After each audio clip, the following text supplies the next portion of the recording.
ऐसा कहता है कि श्री किशोरी जी गौरांगी हैं और श्याम सुंदर तो नाम ही श्याम है।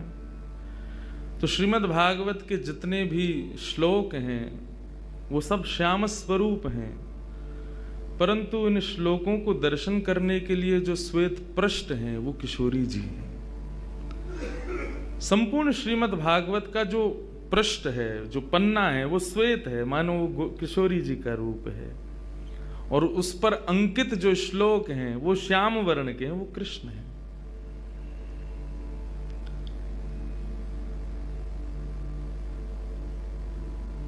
भागवत में किशोरी जी का नाम स्पष्ट रूप से नहीं है, परंतु संपूर्ण भागवत में और उसमें भी दसम स्कंद में जो भी भाव ठाकुर जी के प्रति प्रस्तुत हुए हैं वो किशोरी जी के ही हैं।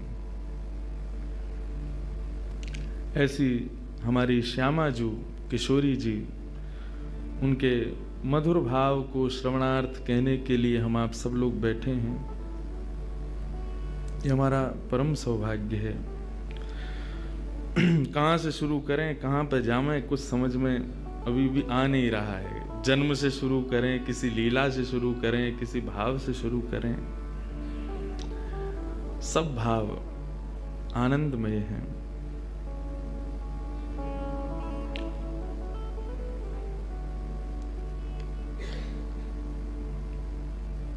ठाकुर जी का ही प्रतिबिंब किशोरी जी के भाव में प्रकट हुआ है।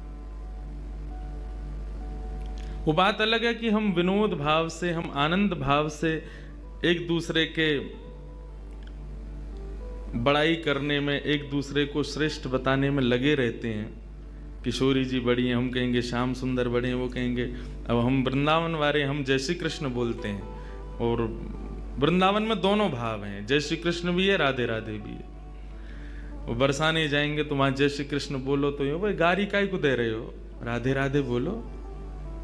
वहां का ऐसा भाव है। ये आज का भाव नहीं है। जब ठाकुर जी और किशोरी जी लीला संवरण कर रहे थे उस समय पर भी जो किशोरी जी के सखियां हैं और ठाकुर जी के जो सखा हैं वे भी जब आपस में मिलते हैं तो उनका भाव भी ऐसा ही रहता है। वहां पर भी श्याम सुंदर को श्रेष्ठ, यहाँ पर किशोरी जी को श्रेष्ठ, इसी में ही आनंद आता है। यही तो रस है, यही रास है। दोनों के भाव को श्रेष्ठ बता में, यही तो भाव है। बंधुओं, बहुत ध्यान से सुनिएगा। भगवान का जब मोहिनी अवतार हुआ तो मोहिनी अवतार के उस स्वरूप के सौंदर्य पर 33 कोटि देवता न्योछावर हो गए। सबके मन में यह भाव आया, ये जो भी प्रकट हुई हैं ये किसी भी प्रकार से हमको हमारी गृहिणी के रूप में प्राप्त हो जाए। इतने सुंदर ठाकुर जी बनकर के आए। चंद्रमा भी पीछे पीछे चल रहे हैं, शंकर जी भी पीछे पीछे चल रहे हैं, ब्रह्मा जी भी पीछे पीछे दौड़ रहे हैं, वरुण आदि आदि जितने भी देव हैं सब मोहिनी पर ऐसे लट्टू हुए कि एक बार हमको देख बर ले, एक बार केवल हम पर दृष्टिपात कर दे, उसी मात्र से हमारा कल्याण हो जाना है। ऐसा ठाकुर जी का स्वरूप। परंतु उन 33 कोटि देवताओं में एक देव ऐसे हैं जिनका मोहिनी के प्रति ऐसा कोई दुर्भाव नहीं था, और वो देव थे सूर्य। सूर्य ने जब मोहिनी के सौंदर्य को देखा तो उनके मन में भाव आया, इतनी सुंदर, इतनी सुकुमारी, इतनी कोमल, इतनी मधुर। सबको तो लगे हमारी पत्नी बने, लेकिन सूर्य को लगे मेरी बेटी बन जाए, मुझे पुत्री रूप में प्राप्त हो जाए।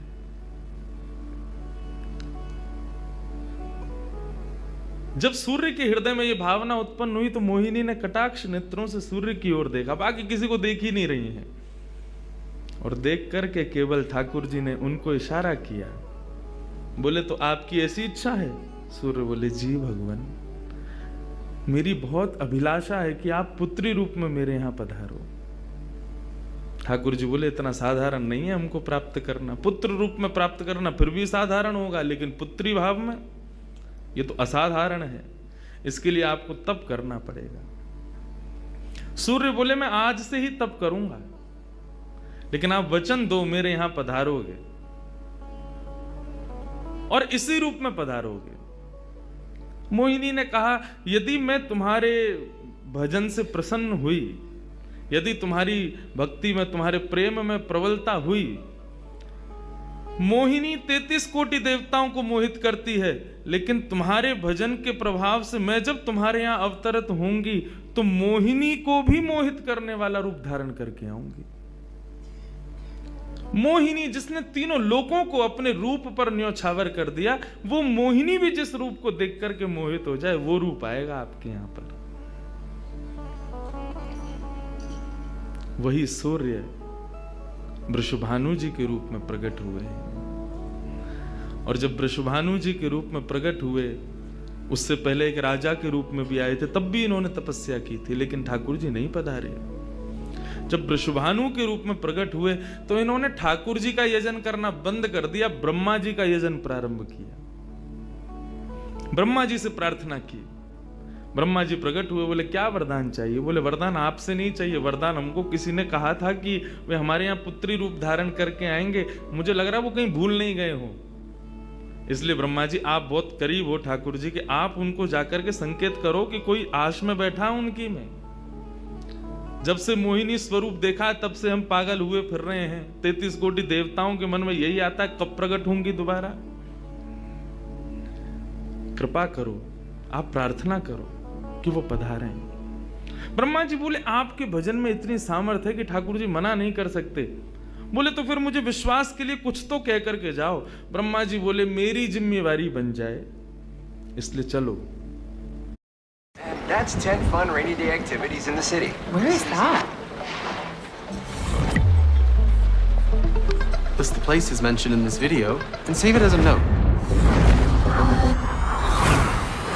Bad day, quick fix, save it, one list, found it oh so quick. Brahma ji बोले मेरी जिम्मेवारी बन जाए, इसलिए चलो। इस पर्वत के रूप में मैं विराज जाता हूं।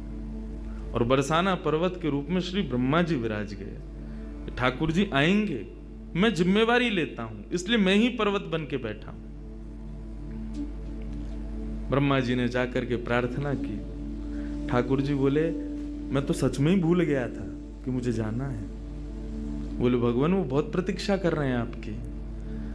वृषभानु जी का भजन कैसा बताया। वृषभानु जी की एक ही इच्छा है कि मेरे पास जो पुत्री रूप ठाकुर जी का आवे,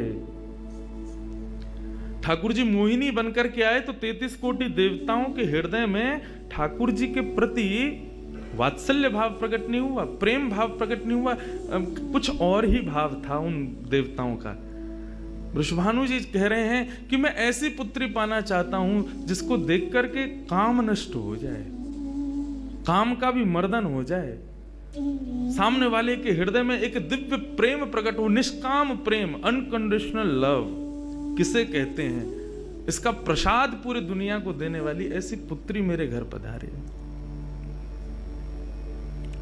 स्वार्थ सिद्ध प्रेम सब करना जानते हैं, लेकिन निस्वार्थ प्रेम किसे कहते हैं वो ठाकुर जी का वो शक्ति स्वरूप ही सबको बता सकता है। ब्रह्मा जी की प्रार्थना हुई ठाकुर जी से। ठाकुर जी अपने वैकुंठ में विचरण कर रहे हैं, विचार कर रहे हैं कैसे करूं, नंद यशोदा के यहां भी जाना है, देवकी वसुदेव के यहां भी पुत्र बनना है, पहले से ही 4 मम्मी पापा हैं हमारे, अभी 2 मम्मी पापा और कैसे बनाऊं, 6 माता पिता। तब ठाकुर जी विचरण कर रहे थे, तभी एक खंभ में मणि, उस मणि में ठाकुर जी ने अपना प्रतिबिंब देखा।